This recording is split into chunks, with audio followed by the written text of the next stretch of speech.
Welcome to the History Film Forum. Thank you so much for joining us tonight. On behalf of the National Museum of American History and our partner, the National Endowment for the Humanities, it's wonderful to see so many of you here tonight for what promises to be a provoking and enlightening discussion examining a little-known historical story and the rigorous process by which it comes to the screen. This is a panel that I've been looking forward to for quite a while. First off, because I think it'll be fascinating, and secondly, because of the excellent scholars and celebrated filmmaker who will be joining us. And third, because of the rare opportunity we're able to offer you tonight. When I first arrived at the Smithsonian to run our program in African American history and culture, which is my day job besides doing this, starting this film festival, I met with the founder of the program, scholar, activist, and artist Bernice Johnson Regan. One of the things that she said to me then stuck with me, and that was to never underestimate the power of the Smithsonian to convene people. Over 150 years, the Smithsonian has established that power to bring people together to the point that today, when you call someone on the phone and say you're from the Smithsonian, they pick it up and don't hang up on you. The History Film Forum, our new project here with the National Endowment for the Humanities, depends on artists and scholars sharing their time, expertise, and ongoing work and their intellectual property.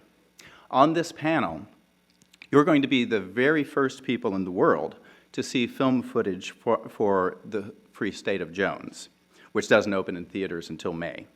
This is a special treat that writer-director Gary Ross prepared just for you, and is meant to be seen by only you and only in this private forum. So please be respectful and do not at any time capture any of it on your phones, no pictures or recordings, please. This is the intellectual property of the studio, and piracy will be monitored by security guards in the auditorium. Also, as this film is not yet complete, please do not write or share anything online about what you see. No reviews, please. This is a special privilege. This is a special privilege, so once again, please be respectful of the studio's wishes. And we hope that this inaugural program of the History Film Forum will grow, and that other filmmakers and scholars will follow Gary's lead and share their ongoing work with the nation in this way. And let me tell you a little bit about Gary Ross. Gary Ross is a four-time Academy Award nominee and currently directing The Free State of Jones, which is an epic action drama set during the Civil War that tells the story of defiant Southern farmer Newt Knight and his extraordinary armed rebellion against the Confederacy. This film is being produced by STX. Previously, Ross developed, co-wrote, and directed the record-setting box office hit The Hunger Games, more than $690 million worldwide, starring Jennifer Lawrence for Lionsgate Films, which spawned a hugely successful four-part franchise based on Suzanne Collins' best-selling dystopian trilogy. Ross launched his career as co-writer of the hit film Big, starring Tom Hanks. My children were very excited that I was meeting you tonight because of Big, which earned him his first Academy Award nomination. Next, he drew on his experience in and love of the American political process for his screenplay of the Capra-esque comedy hit Dave, for which he received his second Academy Award nomination and won the esteemed Writers Guild Paul Selvin Award. In 1998, Ross marked his directorial debut with the ambitious and critically acclaimed Pleasantville. In 2003, he wrote and directed the much-celebrated epic feature Seabiscuit, starring Tobey Maguire, Jeff Bridges, and Chris Cooper. The film received 7 Academy Award nominations, including Best Picture and Best Screenplay for Ross. He also received DGA and WGA award nominations, the USC Scripter Award, and numerous other Guild and critical awards. Ross also developed, wrote, and produced the animated adventure, The Tale of Despero, based on Kate DiCamillo's best-selling children's novel. So now I'd like to invite our panel to take the stage. And I'll introduce. Yes, and Gary is going to introduce our scholars who have joined us. Thank you. Gary Ross.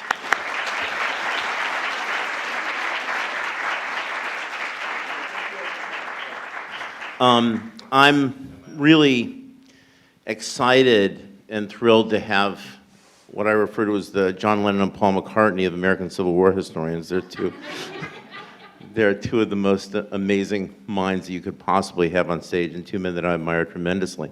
I wrote a little introduction, so it's going to sound formal because I want to read it. First, in alphabetical order. David Blight is the class of 1954 professor of American history at Yale, and he is the director of the Gilder Lehrman Center for the Study of Slavery, Resistance, and Abolition. With his book, Race and Reunion, David almost single-handedly forced a re-examination of Civil War memory and the way that we look back at this critical period in American history. Race and Reunion received 8 major book awards, including the Bancroft Prize, the Abraham Lincoln Prize, the Frederick Douglass Prize, as well as 4 awards from the Organization of American Historians.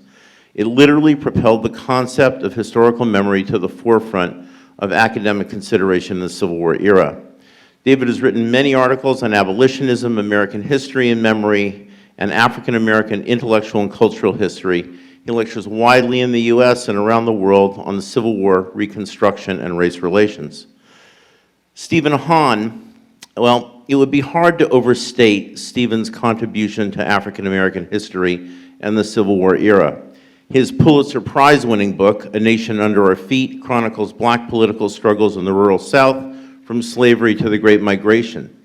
The idea that freedom was not just granted, it was demanded, is a complex thesis that Stephen supports in a dazzling narrative of such minute, specific detail that in the end we have glimpsed a parallel American history, indeed a nation under our feet. In addition to the Pulitzer Prize book, his book was awarded the Bancroft Prize in American History and the Merle Curdy Prize from the Organization of American Historians. He's currently the Nichols Professor of History at my quasi-alma mater, the University of Pennsylvania, and perhaps most impressively, A Nation Under Our Feet has been honored by Ta-Nehisi Coates as the title for the first installment of his Marvel comic series, Black Panther. So it's my privilege to welcome 2 amazing historians to the stage, Stephen Hahn and David Blight. So for this conversation, I think everybody's going to get a mic. There is no moderator. I think we're going to engage in a spirited conversation about Jones, but more specifically, I hope about the history that these men know so well, and about the world that the movie is set in. And the first thing I suppose that I want to do is just, because they write about such amazing stuff and they're interested in such an amazing period of history, I just want to ask each of these guys, like, what brought them to it briefly. We'll start with David. Historical memory, it's such an interesting and an examination of the revisionism and the way we remember history, the historiography. It's such an interesting thing that you delved into. Why don't you tell us a little bit how that happened? Well, am I on? Okay. I wasn't the first to really write about historical memory by any means. There were others. Actually, Frederick Douglass led me to it. My first book, which was a dissertation, was a kind of an intellectual biography of Douglass and the impact of the Civil War on his life and thought. And I found him in the last third of his life everywhere, speaking about the memory of the Civil War, fighting for a kind of abolitionist memory, emancipation as memory of the war. And I wrote a chapter in that book called Frederick Douglass and the Struggle for the Memory of the Civil War. And I had no idea that there was a budding field called memory until about a year or so later.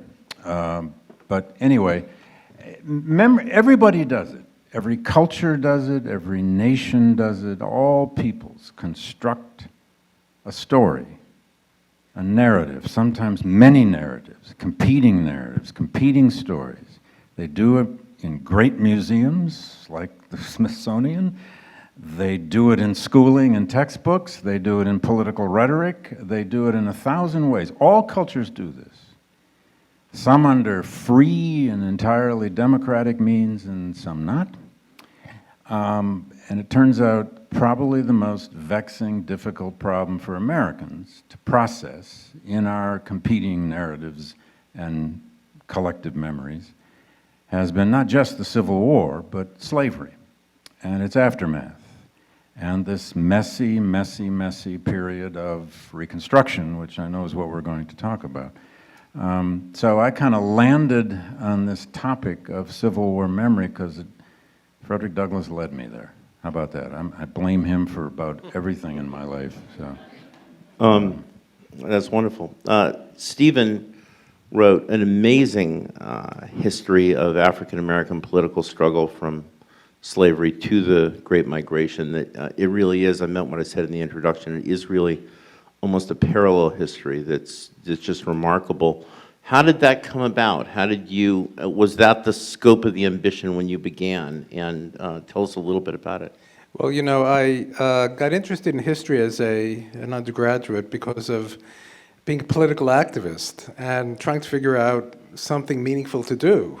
And in my political work, I bumped into history graduate students who said, you know, you ought to take some history courses. And at the time, there was really the very robust days in social history, where historians were trying to expand the universe of subjects and to try to look at ordinary people and what their history was and the way in which they may or may not have changed the world. And I kind of grabbed onto this and first did some work on humble white people in the South. And then I kind of stumbled across a document which was immediately after the Civil War, and some agent of the federal government was expressing complaints that plantation owners were making that they couldn't get former slaves to work because they would walk 25 miles to go to political meetings. And I was reading this in a world where you could hardly get anyone to vote on their own account. And here, black men and women, in the face of double-barrel shotguns, were going to participate in politics. And it seemed to me that I was not prepared to understand what this was, because at the time there was really nothing in the literature that would allow me to do that. And so my question was, what was this about? It's something I've obviously wrestled with. You know, there's some movies I've done where this amount of rigor is not demanded, and this was not that movie. This was a movie in which a tremendous amount of rigor I felt was demanded to understand the era and to kind of do my homework before it ever really began, before I even began to outline. So the first thing I did when I discovered the story of Newt Knight, who was a yeoman farmer who ended up leading a rebellion against the Confederacy. Yeoman, which is basically poor farmers who are not part of the slaveocracy, they're not part of the slave-owning class, were being asked to fight and die for a slaveocracy that they were not a part of. But Gary, when I met this man, I don't know, 7 or 8 years ago, we had a very long lunch. It was in New York, and it was like a seminar. Gary you weren't just beginning to read, you'd already read it, and it's intimidating when you meet a filmmaker who's read all these books, some of which you haven't even read yet. It's really tough. But I'd like to hear you talk about how, and frankly, I think it's fairly rare for a serious commercial filmmaker to get this serious about history. It doesn't mean there aren't others that do, but how do you go through that process of reading thousands of pages, lots of scholarship, big synthetic works, more micro works, down to producing an arc of a story that, I mean, films are 3 acts, right? And a script for a film of this scope is what? Probably not more than 150 pages, maybe 200. Yeah, well, it starts at 150, and hopefully it gets shorter than that. But. Yeah, right. I know that, you're boiling, thousands of pages of history, rich history, down to a story in 3 acts. How do you do that? How do you go through that process? Because we tend to have a different trajectory to our process. But as I'm learning, well, there's film has to be tight. The first thing I think you do is not try to jam history into a paradigm that it doesn't fit in. You don't try to jam history into something You try to stay open to what the truth of it is as much as you can. And you don't think about the three-act structure or the narrative or the dramatic structure of the piece first. You try to learn as much as you can about the history. And I wasn't joking about the gap between, one movie and another. I mean, I just spend time to read. So that's, I think, the first step. And the next step is try to be as honest as you can, as truthful as you possibly can. It's like you're going to have to make up incidents because, like Newt Knight wrote 3 letters in his life. But there's a difference between being literal and being true. I can appreciate a lot of the challenges that you face, and I'm sure this is true for David and all historians as well, regardless of the subjects we write about. The past is very elusive, and most of what we know about the past comes to us in all sorts of mediated ways. And so the history that we end up writing is more than the sum of its parts.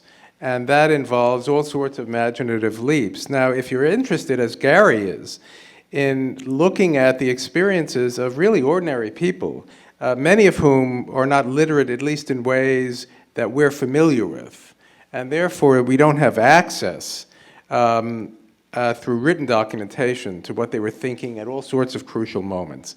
It's a process of piecing together a story where you might have only one thing to work with, and then you contextualize, and then you imagine, and then you try to become so familiar with this world as best as you can that you can make leaps that you think are at least responsible to the people who lived it, while knowing that you can't know, and that you offer a way of thinking about what happened that you hope is, as you said, true to the episode. I think that's a crucial point in filmmaking and in what we do, that you sometimes do have to find, if you don't have an exact context that your subject is in, he or she had a similar experience, you can find that context perhaps somewhere else, and it helps you build. I actually did this I did this little book based on 2 recently discovered slave narratives that were written after the Civil War.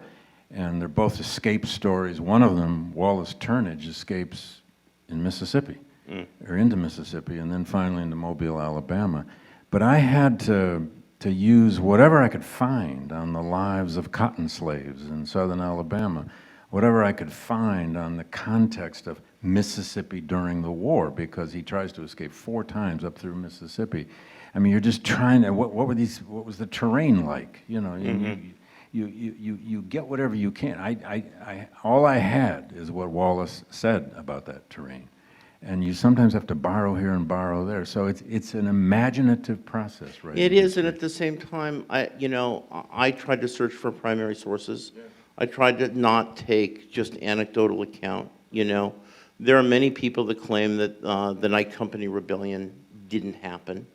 There are many people that claim that there was no Free State of Jones. There are some people who assert that this was a kind of a mythology and that they did not actually declare independence, and that was not, and that the rebellion wasn't real. So can I take a second to just read a primary source or 2 that I found? It's interesting that the filmmaker is talking about the primary sources, and we're talking about imagination.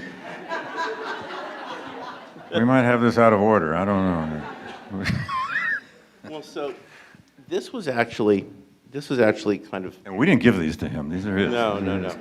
So there were people who said, oh, it's a rumor or it's a myth that Newt, declared independence, or the Free State of Jones is a bit of a myth, etc. And so I had found letters that supported it, anecdotal letters, one from Sherman, another one from in the official record of some Confederate soldiers who'd written about it. But then I found this. This is a newspaper article from the Natchez Courier. And the newspaper, I actually have a photocopy of the original newspaper. This is just on a filing card. And the date on it is July 12th, 1864. And so this is the newspaper article that appears. It may be interesting to many of our citizens to know that the county of Jones, state of Mississippi, has seceded from the state and formed a government of their own, both military and civil. The Confederacy, after claiming the right of secession, not being willing to extend the same right to this republic, has declared war against it and sent an army under Colonel Maury of Mobile to crush the rebellion. So that's a primary source that, at that point, I'm not going by anecdote, I'm not inventing anymore. It's a newspaper article, so it's pretty clear at that point, you know, what's going on. And that, again, that's from the official records of the Confederacy. You know, part of the power of what Gary's doing in this film is challenging, I think, a widespread sense that the white South was united behind the rebellion, the formation of the Confederacy, and various forms of white supremacy that sort of overlay it. And it seems to me that one of the many things that the film does is that it puts this into very, very serious question, and unavoidably is going to force anyone who sees it to interrogate that assumption and to think about the context in which it takes place and what are we to make out of that discovery. Just on that quick point you made that, you know, the lost cause tradition, which a lot of you in this audience I'm sure know a lot about, you know, formed in the wake of the Civil War. Some say it formed at Appomattox in that image of Robert E. Lee, but it forms after the war. By the turn of the 20th century, it's become a potent ideology, explanations of Southern defeat. I always call it a set of beliefs in search of a history, more than it's actually a history. But it's always been this idea that there was one Confederacy. Mm-hmm. And it was this noble struggle to the end to defend their sovereignty and to defend their land and to defend their system until they could defend it no more. And that image reinforced in previous films like Birth of a Nation and Gone with the Wind, and reinforced in so much popular literature and in so many monuments and so much use of the Confederate flag over the years. It's as though there's only room in the imagination of many Americans for one Confederacy. Or for one South. One South, yes. And the South is not unanimous. No way. Yeah. And even at the secession conventions, they were not unanimous by any means. Right. So it's you know, historians are always saying it's complicated and nobody likes that. But when movie makers do it, that's good, because we don't have to. You know, one of the things we've ended up doing in our sort of telling of the story and the whole process of putting the country back together is to lend the Confederacy the legitimacy as a state. If you think about it, nobody in the world recognized the Confederacy. The question is, can you be a state if no one says you are a state? The Lincoln administration didn't recognize the Confederacy because, from their point of view, you can't do that. Lincoln, in his own writings, would refer to it as the so-called Confederacy. Wow. And in a sense, the Confederacy is no different than ISIS, right? ISIS claims to be a state, but nobody recognizes them as a state. Not entirely clear that this is not a terrorist organization in its own right, but I think with the Newt Knight... Is there a back door we can get out yeah, here? Yeah, right. Go for it. I'm just expressing my own opinion about this. But I think with the Newton... Well, it is something worth thinking about. The Newt Knight story also suggests that the claims of the Confederacy for legitimacy were being contested on the ground by people who imagined something else and who may have participated briefly in the war because they had their own ideas about what the war was about. But at a certain point, they rebelled against it. And they rebelled in all sorts of ways. Newt Knight rebelled in especially explicit, violent ways. Other people rebelled in other ways, men and women. And I think this is a really important story for us to have in understanding the history of the country and those who made it and those who tried and those who may have failed to make it as well. Let's talk about immediately what happened after the war, because I'm sitting with two of the greatest scholars on Reconstruction. And so if we could just take a moment to just discuss with people, and kind of let's walk them through what immediately happened, that right after the war, the slaves are freed. Sherman issues a thing called Field Order 15, which is going to grant 40 acres and a mule to freedmen and their families from claimed lands, at least in the Carolinas and Georgia, and I understand it doesn't extend everywhere, but nonetheless, it created a kind of land expectation that there, and talk for a minute, if you will, because Stephen, I think you know more about this than almost anybody, what the land expectations were at that moment, why freedmen's identity with the land was so strong, and why it was so crucial to their survival, and then what happened in terms of the amnesties. You know, one of the big questions of Reconstruction is what does freedom mean? Slavery had been ended, but there was no clear idea, certainly not in the 13th Amendment. This was one of the arguments that went on in Congress that actually Spielberg's film, you know, doesn't deal with, which is, does freedom mean citizenship? Does freedom mean inclusion? Does freedom mean economic independence? And so Reconstruction is such an interesting period because of all sorts of hopes and expectations and moments of possibility when a world really could have been turned, and was, in some ways turned upside down. Now, one of the things about the land question is, you know, there are 4 million slaves in the South at the time of the Civil War, and by the end of the war, maybe 10% of them were behind Union lines and participating in putting down the rebellion. Most of them were agricultural workers. And they knew, one of their sort of sense of political consciousness was they knew that their labor made their masters rich, and they knew that their labor made the country rich. And their idea was that freedom really wouldn't be fully embraced and entitled until they had some means of providing for themselves. And that involved land. Now, what Gary refers to as Sherman's Field Order number 15, which is one of the most remarkable orders that was ever issued by somebody who had actually no intention of turning the war into a revolution.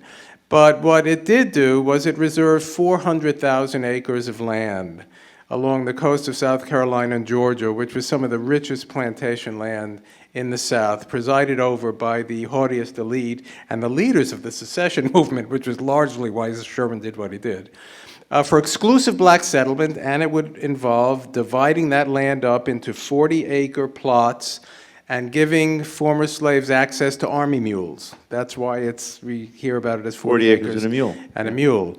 And for a time, African-American former slaves were beginning to occupy the land. And the question was, would the federal government sustain them? And the Freedmen's Bureau, which had been created in the spring of 1865, which was actually had the responsibility for overseeing this process. And it's a very long story, but the shorthand version of it is that Andrew Johnson, who had become president after Lincoln's assassination, decided that he would pardon most former Confederates and restore their property ownership, except slaves, to them. And so rather than supervising the process of land redistribution, the Freedmen's Bureau actually was charged with the task of letting former slaves know that this land was not going to be theirs. So the war is over. The slaves are technically freed by the 13th Amendment, but Stephen raises the question, what does freedom really mean? They have an expectation that they will be able to survive in connection to the land, which is their experience at that point. Johnson, the president, revokes Field Order 15 and gives the land and political power back to the former Confederates. That's what happened. So suddenly, justices of the peace, local mayors, city councils are all instantly revested with their power immediately after the war, nullifying essentially the effect of the Civil War, greatly pissing off the Congress, and appropriately so, in something that would inexorably lead to the impeachment of the president, to put it in simplistic terms. And at that moment, when that begins to happen, one of you guys describe the transition into the Black Codes and what they began to do with that political power? This all happened in the summer, fall of 1865. So Correct. It's only 6 months after Appomattox. And as Johnson gives back authority, at least it seemed, to the ex-Confederate states, as fast as they can, some states passed as many as 50 and 60 of these Black Codes, which were to restrict everything about Black people's lives, not just their political rights and civil rights, that was a given, but vagrancy laws, all kinds of laws to restrict everything, particularly their economic lives. Now, it didn't work at that point because, and they hold elections under the so-called Johnson governments, and they re-elect ex-Confederates in most cases from the ex-Confederate states who come to Washington in December of 1865 to be readmitted to the Union. The Republicans, who now do control majorities of both houses of Congress, put up their hands, put up a wall, and said, no, Nope. no, Right. you don't. We're taking back control of this, and they instituted what was called the Joint Committee on Reconstruction, which that winter of 66 held unprecedented hearings. There'd never been hearings like this in American history. A huge congressional hearing, 140 some odd witnesses, including Robert E. Lee, and lots of people from the South coming testifying on what are the conditions, what ought to be done. Out of that came a whole set of recommendations that said, first, slow down the process of Reconstruction. There must be protections and safeguards for the liberty, the rights, the lives of the freed people, and Congress shall have control of this. The only other point I'd make here, and Steve was laying this all out, is we need to remember that the end of the war is merely one more beginning of what was already happening, which was a social, political, and constitutional revolution. These are revolutionary circumstances. There's no other good word for it. It's the Second American Revolution that's going on now. And what's at stake is, who are the former slaves? What are they? What rights might they have? And to get back Who to will the- protect and to them? get back to that point, and Steve, maybe you could speak to this. There was a motivation in these Black Codes. It wasn't simply to restrict their movement. They had a material motivation. The former Confederates were trying to achieve something specific in trying to get their labor supply back, because now they own plantations and they wanted people to work it. So why don't you explain what these very onerous and kind of horrible Black Codes were designed to do? Well, it's one thing to end slavery and then another thing to think about what it is that comes after. And one of the issues that had to be confronted is what the limits of coercion were in a world where slavery was no longer regarded as legitimate. One of the really awkward sets of circumstances that governed this process of transition was that plantation owners and the federal government had certain things, certain goals that they shared.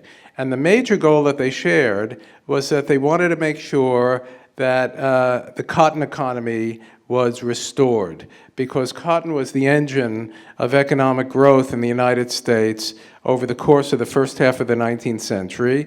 And the fear was that if the cotton economy went into the tank, it was going to be really bad for everybody. The Black Codes were the response of former slave owners to a situation where they could not imagine how it was that economic life could continue as they knew it without coercive authority.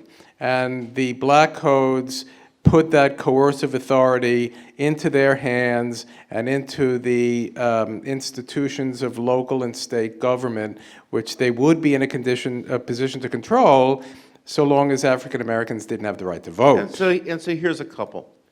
Minor children can be taken away from their families and apprenticed and made to work on plantations essentially as slaves. Vagrancy laws are passed in which the only place that a freedman is allowed to work is on a plantation. If they leave the plantation, they will be arrested and then sentenced to go work on the plantation. So, I mean, there were incredibly onerous laws that were passed to basically try to create to recreate a system of plantation labor. The freedom of movement on the part of freedmen was restricted, so that they just couldn't kind of move through the countryside. Schools.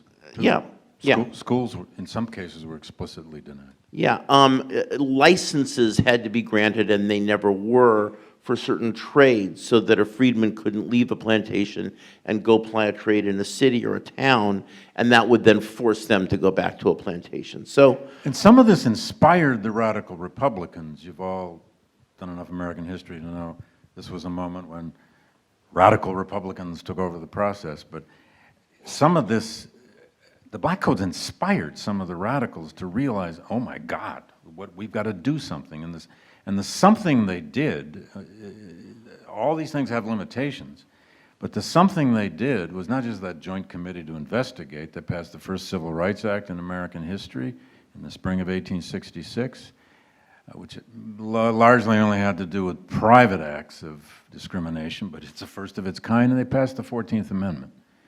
And that Section 1 of the 14th Amendment is a direct response to what we're describing, and without it today, this society would fly apart.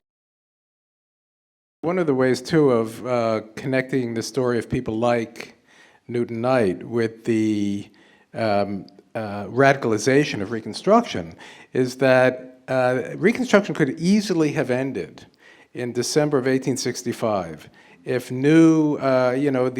all of the former Confederate states did conduct elections, and they elected congressmen and senators to go and take their seats, including Alexander Stephens. Remember him? He was the vice president of the so-called Confederacy. He had a resume. Okay? And what happens is that in the summer and fall of 1865, Southern Unionists, white Unionists, as well as former slaves, push back against the kind of regime that former Confederates are trying to impose.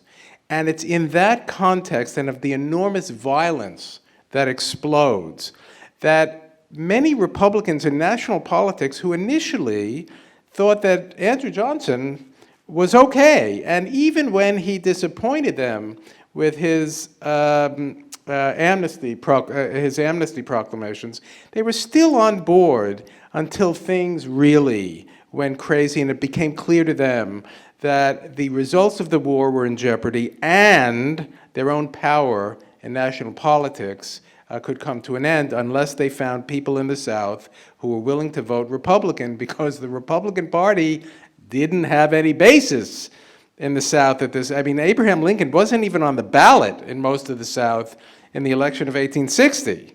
A few places in the upper South. Surely not in 64. He surely wasn't in 64. So again, when you sort of think about this, you can tell the story from the top down. And there is a story to be told, and it's in no way to diminish the significance of people who were radical Republicans who were indeed committed not only to securing emancipation, but providing some basis of citizenship and equality before the law for African Americans who had begun to embrace the idea of a black franchise. Nonetheless, I think their ability to carry this out would not have been possible had there not been mobilizations on the ground. So Newt Knight is an extremely unusual case, but there were thousands of other Southern whites, and there were many thousands of former slaves who had a different idea of what the post-Civil War period was supposed to be like and how Southern society was going to be rebuilt, and at great risk to themselves, because many of them were killed, said no. Yes, and which sort of brings us into radical Reconstruction and a bit of what was achieved, and the 14th Amendment being a precondition of readmission to the Union is one of those things, and ratification of it, rather. The Ironclad Oath is another one. But let's also talk about, once Congress seized control of the situation,